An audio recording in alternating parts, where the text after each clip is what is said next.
Apa kabar Bapak Ibu dan saudara-saudari yang dikasih Tuhan? Saya percaya bahwa kita semua sehat ya. Kita semua baik-baik karena Allah kita terus berkarya dalam kehidupan kita. Sebagai orang percaya, Allah kita Allah yang Emmanuel. Kita akan kembali belajar firman Tuhan. Mari kita berdoa. Bapa yang baik, kami bersyukur atas segala karyamu dalam kehidupan kami. Sekarang kami akan belajar firman-Mu. Mohon Roh Kudus berikan pengertian akan firman Tuhan yang kami pelajari. Dalam nama Tuhan Yesus kami berdoa. Amin. Kita akan belajar firman Tuhan dari kitab Injil Lukas pasal yang ke-13. Kita baca ayat 13. Maksud saya ayat yang ke-10 sampai ayat yang ke-13. Injil Lukas pasal 13 ayat 10 sampai ayat 13. Begini bunyi firman Tuhan. Pada suatu kali Yesus sedang mengajar dalam salah satu rumah ibadah pada hari Sabat. Di situ ada seorang perempuan yang telah 18 tahun dirasuk roh, sehingga ia sakit sampai bungkuk punggungnya dan tidak dapat berdiri lagi dengan tegak. Ayat 12. Ketika Yesus melihat perempuan itu, Ia memanggil dia dan berkata kepadanya, "Hai ibu, penyakitmu telah sembuh." Lalu ia meletakkan tangannya atas perempuan itu dan seketika itu juga berdirilah perempuan itu dan memuliakan Allah. Kita akan belajar firman Tuhan dengan tema meneladani sikap Yesus. Yesus adalah Allah yang menjelma jadi manusia. Jelma jadi manusia dengan misi utama ingin menyelamatkan manusia yang telah jatuh dalam dosa. Sebab firman Tuhan berkata semua manusia telah berbuat dosa dan telah kehilangan kemuliaan Allah. Allah mengasihi manusia dan Allah ingin manusia selamat menikmati kerajaan surga. Dia datang ke dunia, mati disalibkan untuk kita yang berdosa dan dia bangkit ya, karyanya sempurna. Berikutnya, Yesus datang ke dunia ingin memberikan keteladanan dalam kehidupan kita. Dalam kemanusiaannya, Yesus menunjukkan sikap-sikap kehidupan yang harus kita teladani. Sikap kehidupan yang seturut kehendak Tuhan, yang menyenangkan Tuhan. Dan Yesus itu teladan yang sempurna. Hari ini kita akan belajar teladan kehidupan Yesus di dalam kehidupan kita. Nah, ada beberapa teladan kehidupan Yesus yang harus kita jalankan dalam hidup kita sebagai orang percaya. Supaya nama Tuhan dimuliakan, hidup kita jadi berkat bagi orang lain. Ya. Yang pertama kita lihat di dalam ayat yang ke-10.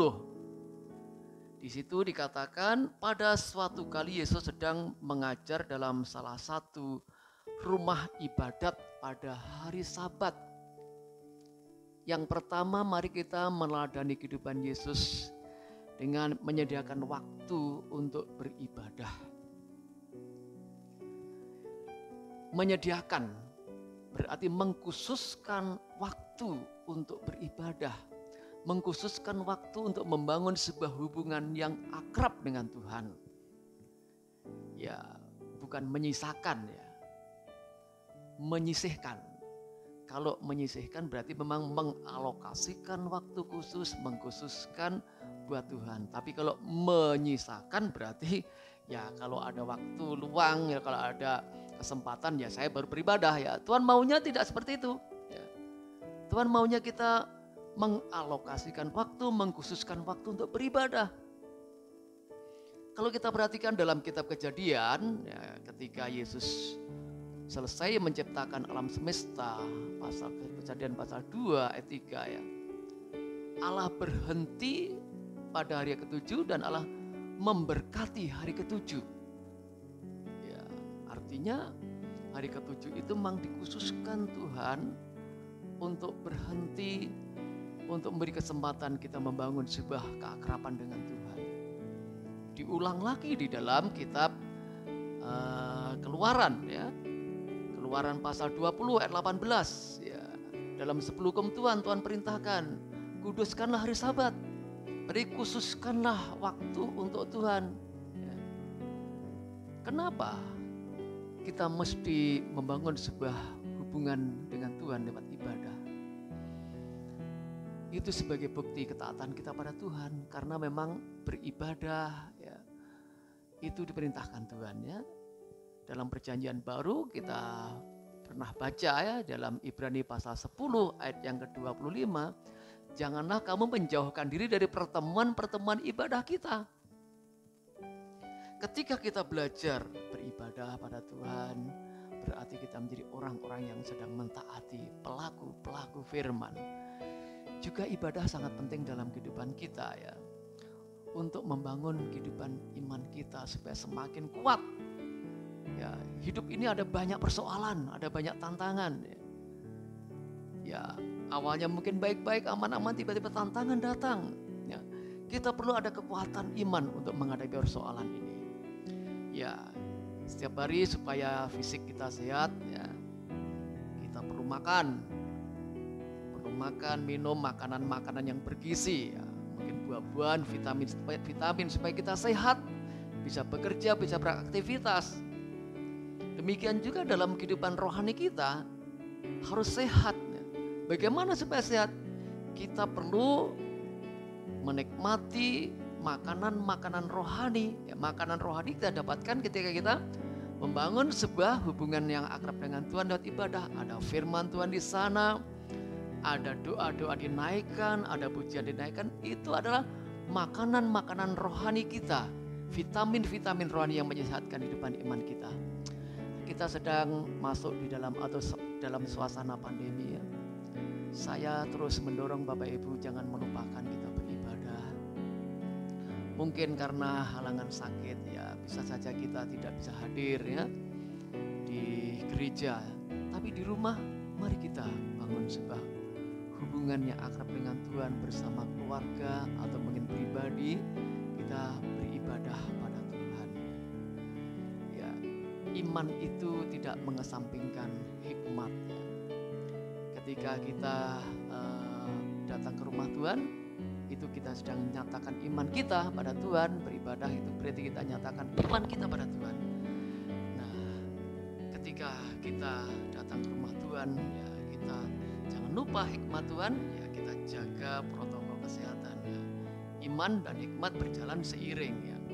Ya, jangan hanya hikmatnya saja ya, akhirnya imannya diabaikan ya. Jadi itu yang pertama, teladan Yesus yang harus kita teladan dalam hidup kita. Sediakanlah waktu untuk beribadah kepada Tuhan. Yang kedua,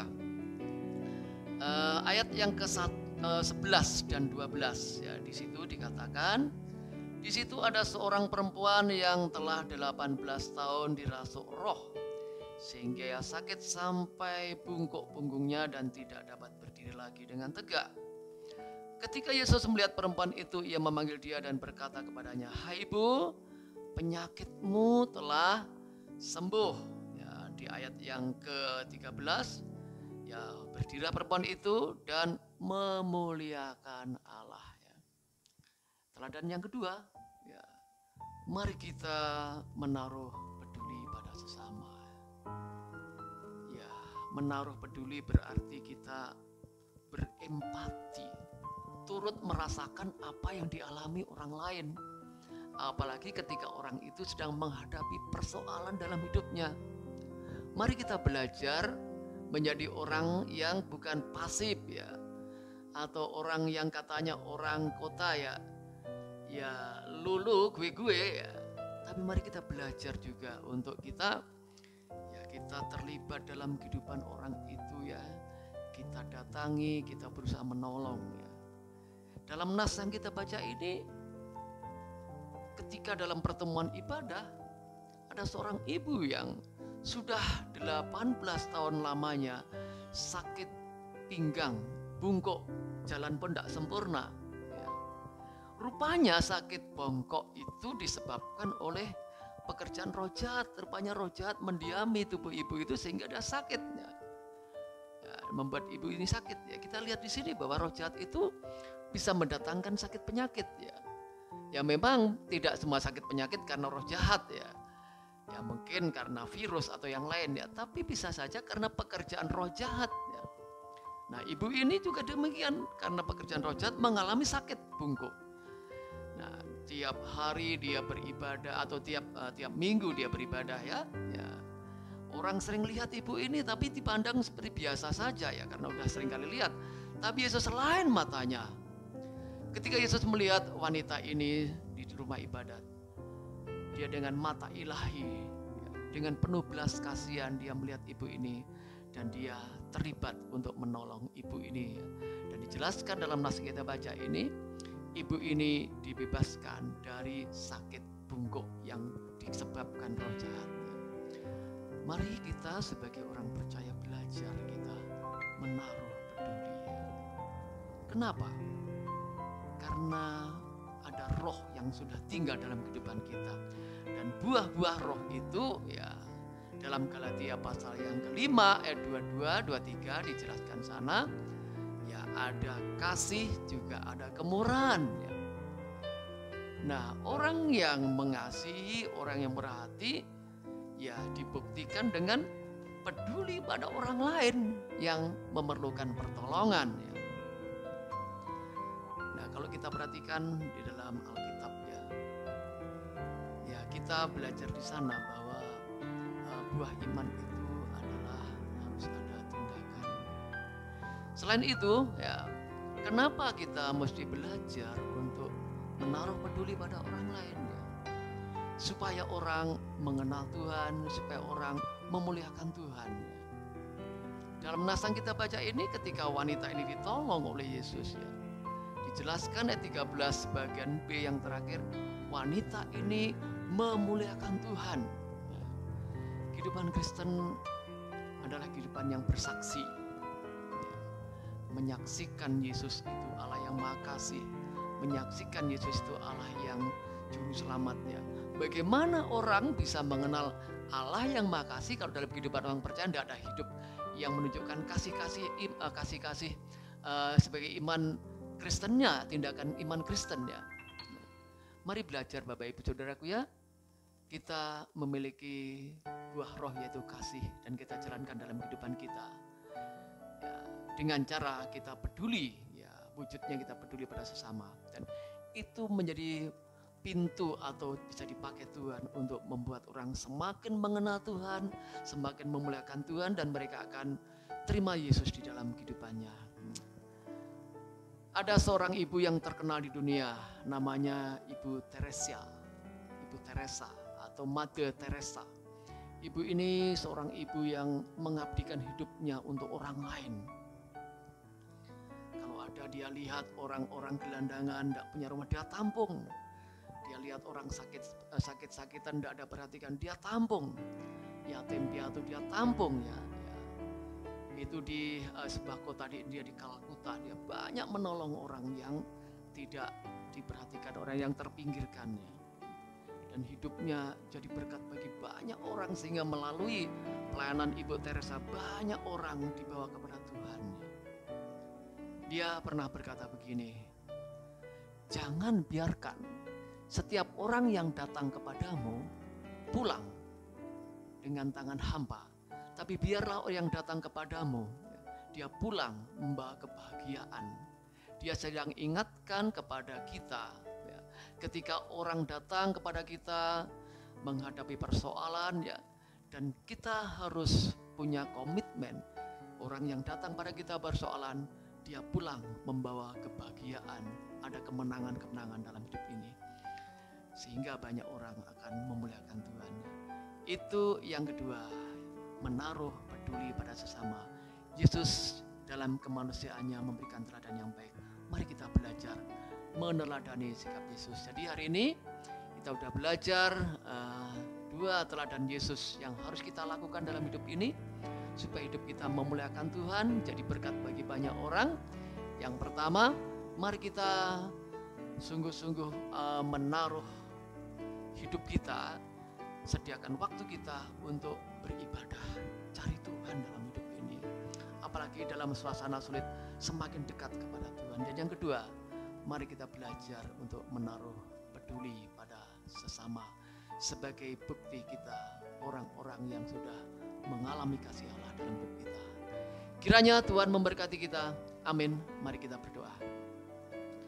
Tuhan, terima kasih buat firman-Mu. Tanamkan firman Tuhan dalam kehidupan kami. Hidup Yesus nyata dalam kehidupan kami. Keteladanan Yesus ada dalam kehidupan kami, sehingga banyak orang memuliakan Tuhan melalui kehidupan kami. Diberkati lewat hidup kami, dan hidup kami juga akan menjadi hidup yang menyenangkan hati Tuhan. Terima kasih.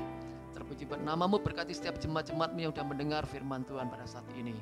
Di dalam nama Yesus, hamba bersyukur dan berdoa. Amin. Salam, Tuhan memberkati kita.